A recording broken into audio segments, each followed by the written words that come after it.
Hi there, I'm Elizabeth Richard, And I'm Sebastian Richard.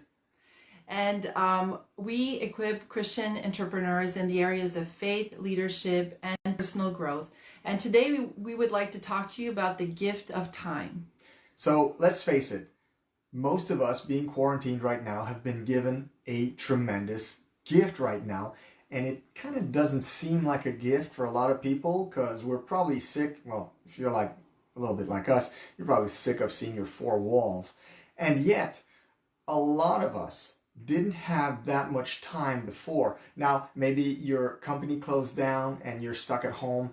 That gives you a lot more hours to do other things that perhaps you didn't get around to doing before. Maybe you found excuses. Oh, I don't have time, because that's what we do. I mean, we're busy. We get up, we commute, we go to work, we work 40 hours a week, maybe more, to a company, whatever. And when we have the kids, the supper, the homework or whatever, and then at the end of the day you're like, well, I didn't get around to what I really wanted to do, which was A, B, C, D, just fill in the blanks, whatever it is, you didn't get around to it. And then comes the weekend, and then you make another excuse. You're like, well, if I do that, you enjoy my weekend, have some fun. So you kind of and so you always kind of running around, not really accomplishing or doing what you really wanted to do. So we always have that excuse of, I don't have time. Not so anymore. With COVID-19, with the implementation of us being, a lot of us all of a sudden are found with a lot more time on our hands, which is actually, in reality, if we really look at it, it's a gift. And Elizabeth, you shared a fantastic post on your Facebook feed this week, and I wanted to use that for our live. She shared a post which said this. It said, if you don't come out of this quarantine with, number one, a new skill, number two, a side hustle started, or number three, more knowledge, so one or the other, okay, can be all three or just one of those, then it says, you never lacked time, you lacked discipline. And I think it really hits home for a lot of us who are not productive enough, who feel like they're not accomplishing enough. It's really, really true. If you don't come out of this quarantine with a new skill, a side hustle, or more knowledge, the problem is not more time, because now you've been given this gift, this tremendous, amazing gift of more time. It's really a self-discipline problem. Exactly. And I encourage you to share this broadcast with your friends. Share it on your timeline. This is going to help people. So, whether you're already a Christian entrepreneur or you've been thinking about entrepreneurship, about starting a business, now's the best time to be doing that, because there's more time. You want to reshift your focus. So instead of being, focused completely on 24/7 on the media and everything the media has to say, we know by now that they have their own agenda. It's very clear to us. And so you want to focus on positive things. So what is it right now that you have postponed, that you've said, you know what, I really need to learn this skill. This would really, really help me grow in my business. Or maybe when I get back to work, whatever it is that you may be doing, I would like to have, accomplished this training or learning this thing that I've always wanted to learn, because now I have more time to do it, and this is going to help me propel me move forward in my business and excel at work. So I really want to encourage you to be thinking about this right now and refocusing. Maybe some of you want to learn a new language. Yeah. Maybe some of you have kids that have special needs, that have certain, maybe you've noticed that by homeschooling, that they have certain setbacks and things that they need to work on. Maybe there's something that you with them to help them to get better educated and learn more. And that's special, that time that you have one-on-one to work with them. I know for myself, my daughter Marissa, I've noticed a lot of different things that I didn't even know that she was struggling with, because I didn't, we did homework and we did the basic stuff, but it's different to teach a child certain things and to do homework, and I've noticed a difference. And so I'm spending more time with her one-on-one in the morning and really trying to work the weaker sides, the things that I see that she's really struggling with. So I encourage you to do the same if you're a parent as well. And what else could they do during this time? What else could they... I mean, catch up on your reading. Obviously, if the post said gain more knowledge, I think that is so important. Now that you have more time, you can catch up on your reading. And it doesn't have to be necessarily intellectual. You could just, if you own a home, there's always stuff that needs to get done around the house. But normally, unless it's a big project, normally if those are little things, maybe a week or two, and you've been around the block and you fixed all the little things that needed to be fixed. And so I think you mentioned learning a new language. I think that's excellent. That is a great idea. A lot of people know only one language. Why not learn a second one? And if you know two languages, why not learn a third one? Follow online courses. There's so many courses. You can go on Udemy. There's a panoply of courses that you can undertake that are going to bless you and help you gain a new skill. And Liz, of course, mentioned starting a side hustle. That's great because a lot of people need to get some income, start working from home because you've lost your job or you're just not paying your bills the way you used to. Yeah, and if you're in that situation, we encourage you to chat with us on Messenger. We'd love to help you find a strategy, find something that would be really beneficial to your lifestyle, to your family right now, to make extra income. So we have great ideas that we can help you with.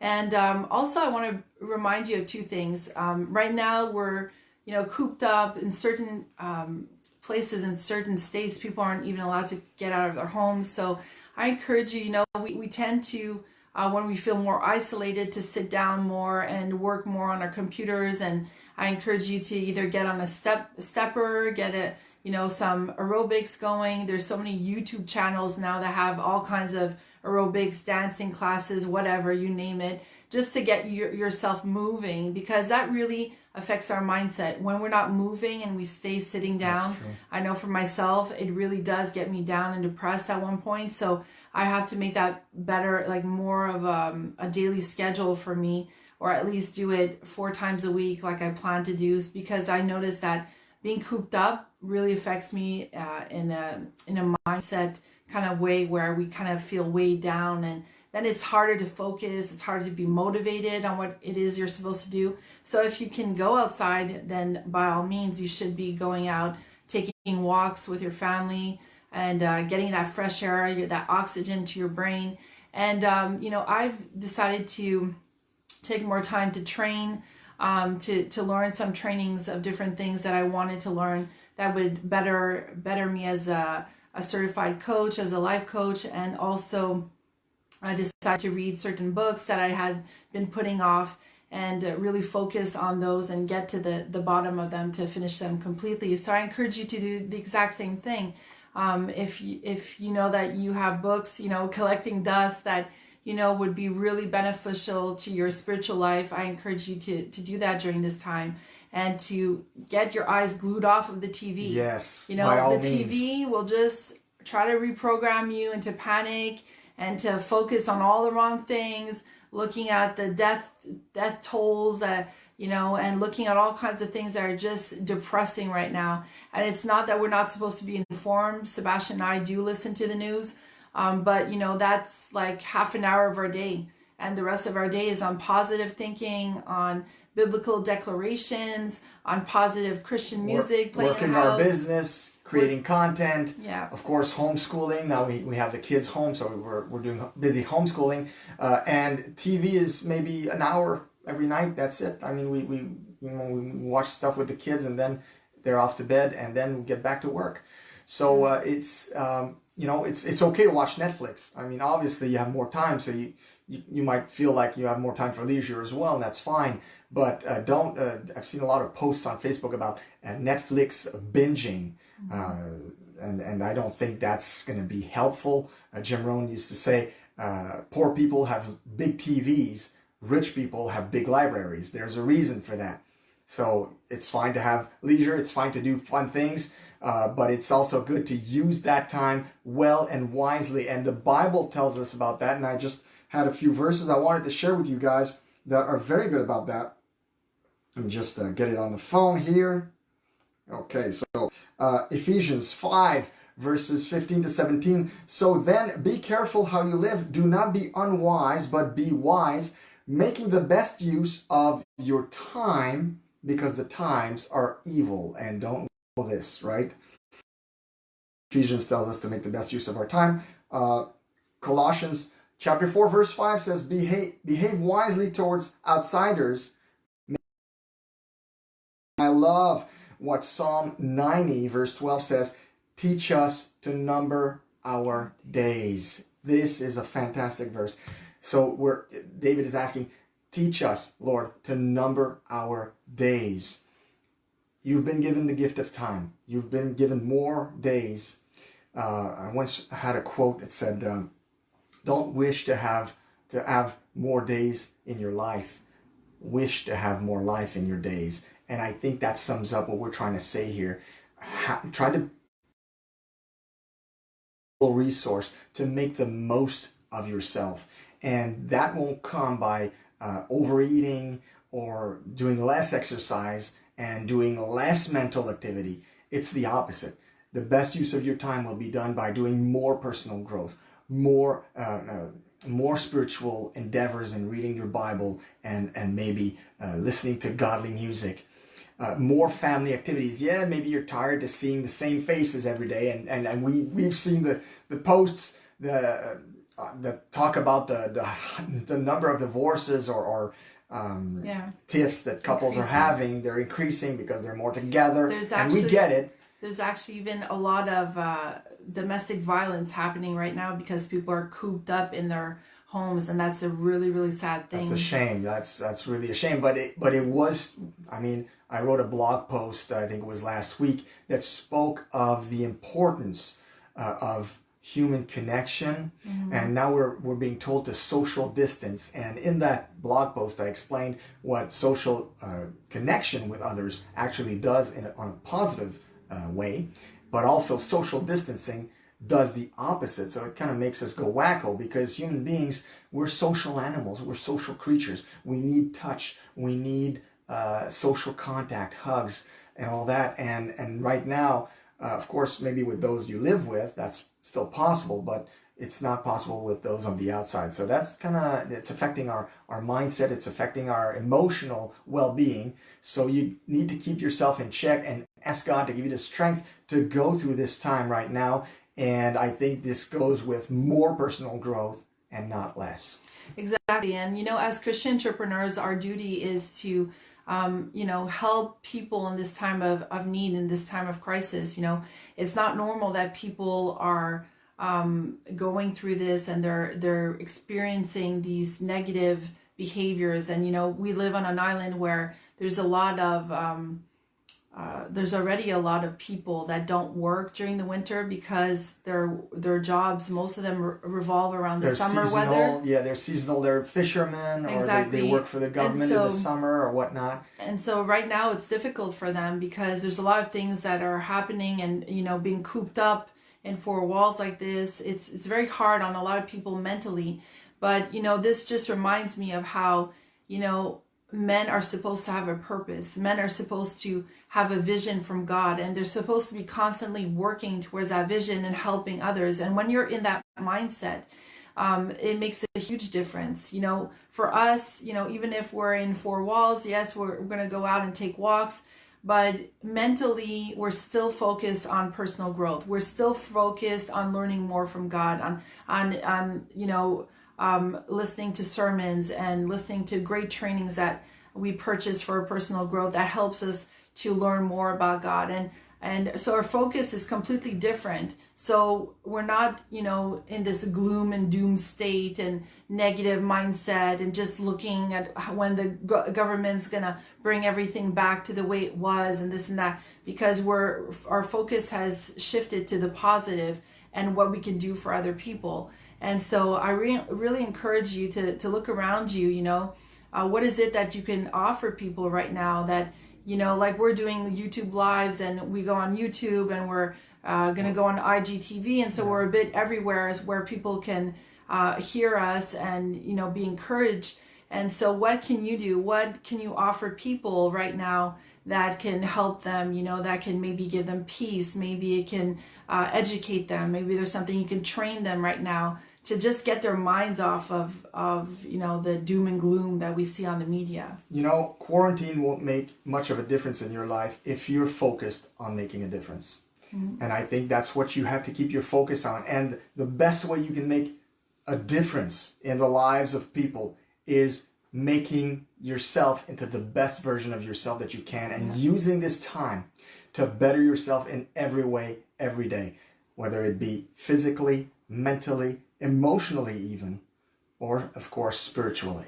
Yeah, and it takes just a few seconds to order an Amazon Kindle book and start reading, and there's so much content out there on YouTube. We have tons of videos. I think we just actually got a notification from YouTube. We just uploaded our 150th video on YouTube. So you have a lot of content to watch if you want to go I think check that out. We're at number 82 in our podcasts now. So there's that too. You can, and of course there's not just us. I mean, there's a ton. Like if you really want to find something of value that's going to keep your mind and spirit occupied with good things and make it grow, make yourself grow. I mean, the sky's the limit. I mean, there's so much you can look on. Books on Amazon. Of course, they get shipped a little later now, but that doesn't matter. There's YouTube. There's a ton on YouTube. I mean, if you want to just take the time to look for personal growth on YouTube, it's insane what you can find for free. Exactly. So we encourage you to do that, and to remember that, our days are counted. We don't like to... They are numbered, and we don't like to think about that sometimes because it's kind of negative, but at the same time, we want to be productive. We want to be doing things that really please God. Think about what you can do that would please God during this time, and what better way than to grow yourself and to really be connected to God right now, learning about His kingdom. What a great experience to be thriving in that personal journey and your walk with Him right now that you have more time to do that. And before we finish, just want to add this, there's always something that as believers or seekers that we're not sure about. For example, it could be a topic in the Bible that you don't know about, that you wish you knew more about. Well, now you have time to research it. Now you have time to seek it out. Of course, there's prayer. You need to ask the Lord to guide you. But there's also so much material that can be found on any verse now, any passage of Scripture. If you want to dig deeper, to climb higher, which is our tagline that we use with Thriving on Purpose. So make the most of your time. Your days are counted. Make sure that they are well counted and well accounted for when you present yourself before the King. So be blessed and thrive on.